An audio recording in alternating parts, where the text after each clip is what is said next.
అనుదిన పరిశుద్ధ గ్రంథ పఠనము. ద్వితీయోపదేశకాండము 22వ అధ్యాయము. నీ సహోదరుని ఎద్దుగాని గొర్రెగాని త్రోవ తప్పిపోవుట చూచిన ఎడల నీవు వాటిని చూడనట్లు కన్నులు మూసుకొనక అగత్యముగా వాటిని నీ సహోదరుని యొద్దకు మళ్లింపవలెను. నీ సహోదరుడు నీ దగ్గర లేకపోయిన ఎడలను, నీవు అతని నెరుగకపోయిన ఎడలను దానిని నీ ఇంటికి తోలుకొని పోవలెను. నీ సహోదరుడు దాన్ని వెదకుచూ వచ్చు వరకు అది నీ యొద్ద నుండవలెను. అప్పుడు అతనికి దాని మరలా అప్పగింపవలెను. అతని గాడిదను గూర్చియు వస్త్రమును గూర్చియు నీవు అలాగుననే చేయవలెను. నీ సహోదరుడు పోగొట్టుకొనినది ఏదైనను నీకు దొరికిన ఎడల అతడు పోగొట్టుకొనిన దానిని గూర్చి అలాగుననే చేయవలెను. నీవు దానిని చూచి చూడనట్టుగా ఉండకూడదు. నీ సహోదరుని గాడిద గాని ఎద్దు గాని త్రోవలో పడియుండుట నీవు చూచిన ఎడల వాటిని చూడనట్లు కన్నులు మూసుకొనక వాటిని లేవనెత్తుటకు అగత్యముగా సహాయము చేయవలెను. స్త్రీ పురుష వేషము వేసుకొనకూడదు, పురుషుడు స్త్రీ వేషమును ధరింపకూడదు.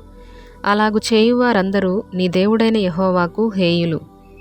గుడ్లైనను పిల్లలైనను గల పక్షిగూడు చెట్టు మీదనే గాని నేల మీదనే గాని త్రోవలోనే గాని నీకు కనబడిన ఎడల తల్లి ఆ పిల్లలనైనను ఆ గుడ్లనైనను పొదిగియున్న ఎడల పిల్లలతో కూడా తల్లిని తీసుకొనక నీకు మేలు కలుగునట్లు నీవు దీర్ఘాయుష్మంతుడు వగునట్లును అగత్యముగా తల్లిని విడిచి పిల్లలనే తీసుకొనవచ్చును.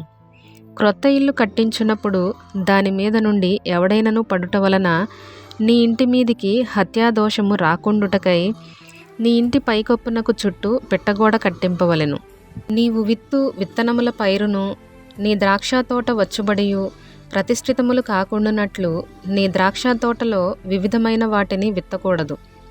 ఎద్దును గాడిదను జతచేసి భూమిని దున్నకూడదు. ఉన్నియు జనుపనారయు కలిపి నేసిన బట్టను వేసుకొనకూడదు. నీవు కప్పుకొను నీ బట్ట 4 చెంగులకు అల్లికలను చేసుకొనవలెను. ఒకడు స్త్రీని పెండ్లి చేసుకొని ఆమెను కూడిన తరువాత ఆమెను ఒల్లక ఆమె మీద అవమాన క్రియలు మోపి ఆమె చెడ్డదని ప్రచురపరచి ఈ స్త్రీని నేను పరిగ్రహించి ఈమె దగ్గరకు వచ్చినప్పుడు ఈమెయందు కన్యాత్వము నాకు కనబడలేదని చెప్పిన ఎడల ఆ చిన్నదాని తల్లిదండ్రులు ద్వారమందున్న ఆ ఊరి పెద్దల యొద్దకు ఆ చిన్నదాని కన్యాత్వ లక్షణములను తీసుకొని రావలెను. అప్పుడు ఆ చిన్నదాని తండ్రి నా కుమార్తెను ఈ మనుష్యునికి పెండ్లి చేయగా ఇదిగో ఇతడీమె నొల్లక నీ కుమార్తెయందు కన్యత్వము నాకు కనబడలేదనియు అవమాన క్రియలు చేసినదనియు ఆమె మీద నింద మోపెను. అయితే నా కుమార్తె కన్యత్వమునకు గురుతులివే అని పెద్దలతో చెప్పి పట్టణపు పెద్దల ఎదుట ఆ బట్టను పరచవలెను. అప్పుడు ఆ ఊరి పెద్దలు ఆ మనుష్యుని పట్టుకొని శిక్షించి 100 వెండి రూకలు అపరాధముగా వాని యొద్ద తీసుకొని ఆ చిన్నదాని తండ్రికి ఇయ్యవలెను. ఏలయనగా అతడు ఇశ్రాయేలీయురాలైన కన్యకను అవమానపరచియున్నాడు. అప్పుడామె అతనికి భార్యయై ఉండును. అతడు తాను బ్రతుకు దినములన్నిటను ఆమెను విడువకూడదు. అయితే ఆ మాట నిజమైన ఎడల అనగా ఆ చిన్నదాని యందు కన్యకా లక్షణములు కనబడని ఎడల వారు ఆమె తండ్రి ఇంటి యొద్దకు ఆ చిన్నదానిని తీసుకొని రావలెను. అప్పుడు ఆమె ఊరివారు ఆమెను రాళ్లతో చావగొట్టవలెను. ఏలయనగా ఆమె తన తండ్రి ఇంట వ్యభిచరించి ఇశ్రాయేలీయులలో దుష్కార్యము చేసెను. అట్లు ఆ చెడుతనమును మీ మధ్య నుండి మీరు పరిహరించుదురు. ఒకడు మగనాలితో శయనించుచుండగా కనబడిన ఎడల వారిద్దరూ అనగా ఆ స్త్రీతో శయనించిన పురుషుడును ఆ స్త్రీయును చంపబడవలెను. అట్లు ఆ చెడుతనమును ఇశ్రాయేలులో నుండి పరిహరించుదురు. కన్యక అయిన చిన్నది ప్రదానము చేయబడిన తరువాత ఒకడు ఊరిలో ఆమెను కలుసుకొని ఆమెతో శయనించిన ఎడల ఆ ఊరి గవిని యొద్దకు వారిద్దరినీ తీసుకొని వచ్చి ఆ చిన్నది ఊరిలో కేకలు వేయకయున్నందున ఆమెను తన పొరుగువాని భార్యను అవమానపరచినందున ఆ మనుష్యుని రాళ్లతో చావగొట్టవలెను. అట్లు ఆ చెడుతనమును మీలో నుండి పరిహరించుదురు.